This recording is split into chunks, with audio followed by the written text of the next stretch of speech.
What happened to RiceGum?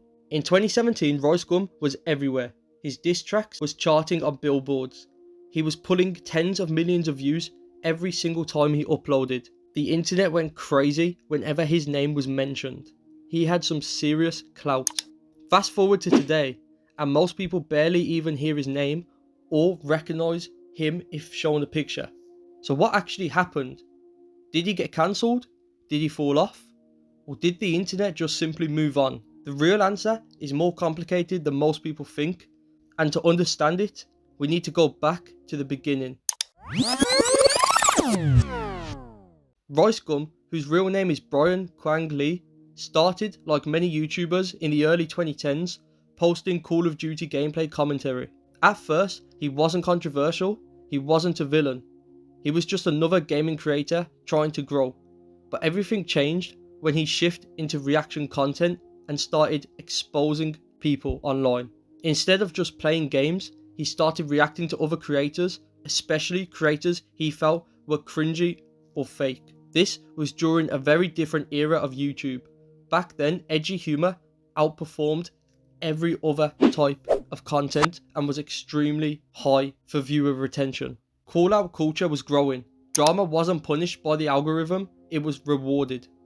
RiceGum leaned into this and capitalised on it. And it worked. By 2016, his channel was absolutely exploding.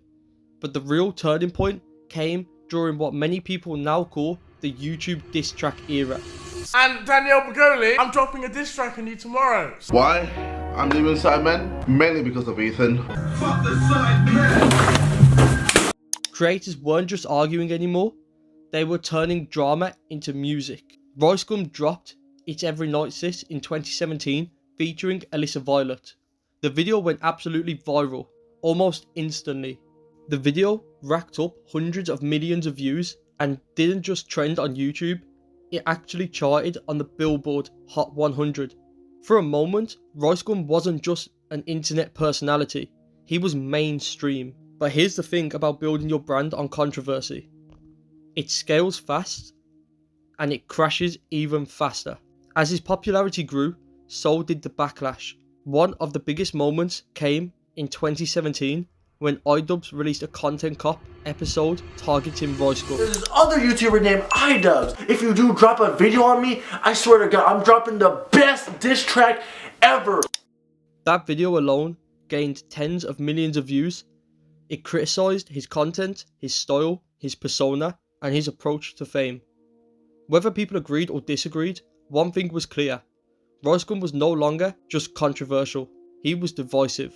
When talking about RiceGum's rise to fame, it is impossible to ignore the role drama played in shaping his brand, and one of the most defining chapters in that history was his complicated friendship with fellow YouTuber KSI. His relationship with KSI began gaining attention quite early on. KSI was already one of the biggest creators on the platform. The two initially appeared cool with each other, they collaborated, exchanged playful jabs, and operated in similar circles where exaggeration and ego were part of the entertainment. But in the world of YouTube clout, friendships shift fast. Tension started building through subtle shots in videos, tweets, and live stream comments. What may have begun as a friendly banter slowly turned into real animosity, or at least content designed to look like it.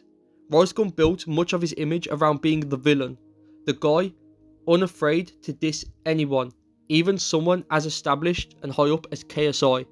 And KSI, never known to be one to back down from confrontation, responded in kind. As diss tracks became cultural events, fans began picking sides. Reaction videos exploded, commentary channels dissected every lyric, every tweet, every facial expression. The drama wasn't just personal anymore, it was profitable. Views skyrocketed, subscriber counts climbed, and both creators understood the spectacle they were fueling. But underneath the entertainment was a notable shift. What once looked like a loose alliance between two confident creators became competitive tension. RiceGum's rise thrived on calling out bigger names, and KSI represented the perfect target. KSI's brand was evolving beyond YouTube into music and boxing around this time, and public feuds became part of the larger narrative. In many ways, their fallout symbolised a turning point in the YouTube culture. The line between authentic conflict and calculated drama became harder to see, especially as around the same time KSI was also beefing with his own friendship group, the Sidemen. This later turned out to be completely fake and fabricated. But for fans, it almost didn't matter. The spectacle was the point of it all, and they loved it. Ultimately, the RiceGum and KSI drama highlighted how collaboration and conflict can coexist in the creator economy. Friendships can boost careers, but rivalries can absolutely explode them. For RiceGum especially, the feud reinforced his image as the internet antagonist, someone willing to burn bridges if it meant staying relevant. And whether you view it as real tension or as strategic entertainment, one thing is certain: the saga with KSI was a defining chapter in RiceGum's rise, proving that in the world of online fame, controversy isn't just a side effect, sometimes it's a strategy. Then came 2018. While visiting Hong Kong, RiceGum uploaded a vlog that many viewers criticised as disrespectful towards the locals. The backlash was severe and it came fast. The video was eventually removed, and this marked a shift. Up until this point, controversy helped him grow. Now it was starting to damage his reputation. At the same time, YouTube itself was changing. After multiple advertiser concerns across the platform, YouTube began tightening its rules around harassment, bullying, and advertiser-friendly content. The type of edgy, drama-driven videos that once thrived was suddenly less safe. Creators across the platform felt it, but for someone whose brand was built heavily on confrontation, the impact was even bigger, and it was undeniable. The diss track era faded. Audiences started shifting forward to different styles of content. Long-form storytelling, lifestyle vlogging, streaming, educational content, podcast-style discussions. The algorithm rewarded differently, and RiceGum's upload schedule started slowing down. During his peak years, he uploaded consistently, but as time went on, long gaps between uploads became normal. Weeks turned into months, and YouTube noticed. On the platform, consistency matters. When you disappear for long periods, the algorithm doesn't wait for you, it replaces you. Meanwhile, a new generation of creators emerged. TikTok exploded and short-form content dominated. Streaming platforms gained massive attention. The internet didn't just evolve, it accelerated beyond anybody's wildest dreams. And RiceGum's content style didn't evolve at the same pace. There's also another factor people don't really talk about enough: burnout. From 2016 to 2018, RiceGum was consistently in the spotlight.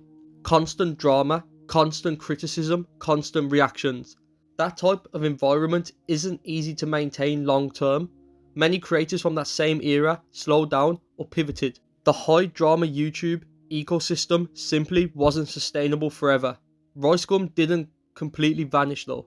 He still has millions of subscribers, and he has made occasional returns with uploads and live stream appearances. He even started a family channel that was short-lived and didn't really get any attention other than a few videos mocking the concept as a whole. The view count never returned to peak levels. There wasn't one single cancellation that ended his career.